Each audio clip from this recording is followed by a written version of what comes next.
Hello and welcome on another conversation on artificial intelligence. So tonight, I want to throw a provocative idea at you. And it's an idea that concerns on how artificial intelligence can be actually used to prompt democracy to an entirely different level. But before we go into that, let's see how things are going today. So I don't know if you have noticed it, but I lived in many countries, and I have noticed that usually people go through this cycle. They get to vote a certain government, a certain parliament, a certain president, and fundamentally the deal that they get is a bundle deal, where inside that bundle there are a number of different packages and ideas and topics and proposals.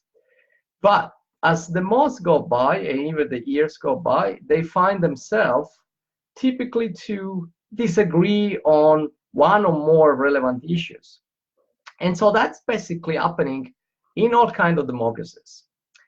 In the American democracy, the founder fathers had somehow predicted this type of situations, and they allowed the Congress to be partially renewed every 2 years. So in order to get kind of the latest feeling about people's mood and people intentions and so on. But even if we have a parliament and rules like that, fundamentally once you vote a certain majority, once you vote a president, that's your deal. That's what you got. Now with the advent of social media, and billions and billions and billions of comments by ordinary people posted every month on social media, there is something that has been altogether enabled. Basically, two things have become available to politicians. One, they had the way to reach us directly, like one by one, without going through the television, but just going through the Facebook of the world, the Twitters of the world. Two, through the use of a certain area of artificial intelligence, specifically the natural language processing, and specifically something that is called sentiment analysis, politicians have the ability to understand if people agree or disagree with certain statements, certain politics, and certain decisions that they have made. But you see, even if there's been an improvement on the relationship between politicians and people, it's still a one-way relationship. It's one where politicians reach you. It's one where politicians can kind of measure whether you're happy or you're unhappy. But there is not really a possibility for you to kind of say, I don't like this. I'd rather do things in this specific way. Of course, most of the Western democracies have in their constitution some stipulations for which a large amount of people, 500,000, a million people, can do a petition, and then they can propose a law. But that's very cumbersome, very sophisticated to do. Getting the signature of lots, millions of people, it's not something simple.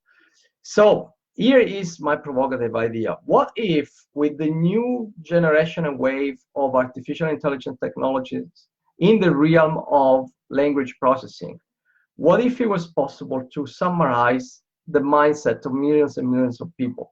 What if everybody can at a certain point express an idea about a solution to a certain problem, to a certain specific topic on which there's been a political debate?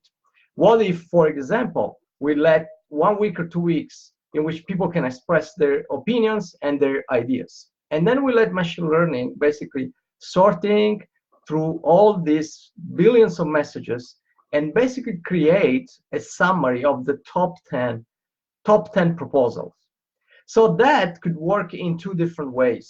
One, it would give politicians a much more granular and direct view on what people want.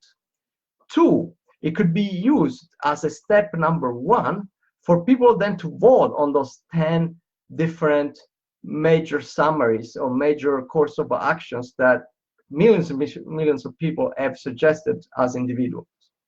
Now, I know what you're thinking.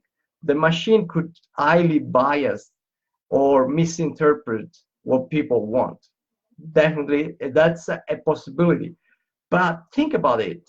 Today, we have a one-way communication. We elect public officials at a certain point, every 4 years, every 5 years, and then that's the deal. That's the package. We have to get all of what they do.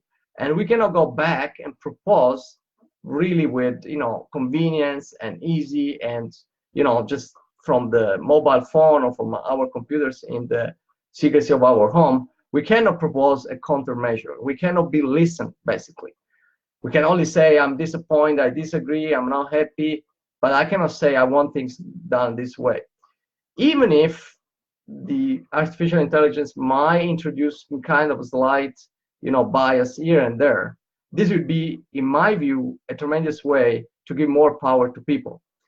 And what I'm curious about is, what do you think about this?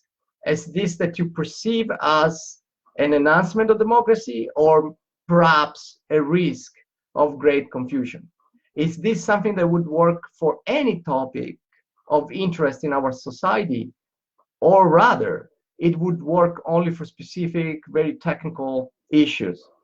Is it something that might be incendiary?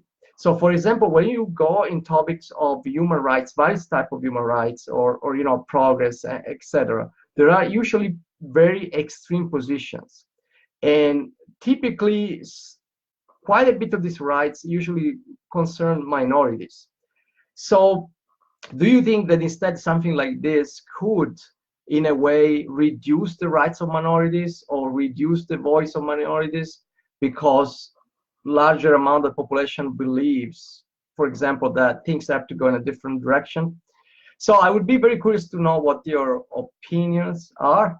And also, if you're more of a technical person and working, in natural language processing, I would like to hear, how far do you think we are from systems that can summarize and segment ideas from millions and millions and millions of people? With that said, I thank you so much for watching this. Please, if you're interested in these topics and all the other interviews and conversations that we have with makers and doers of artificial intelligence here in Silicon Valley and in the rest of the world, please like the video and subscribe to our channel. Thank you so much. Have a great day.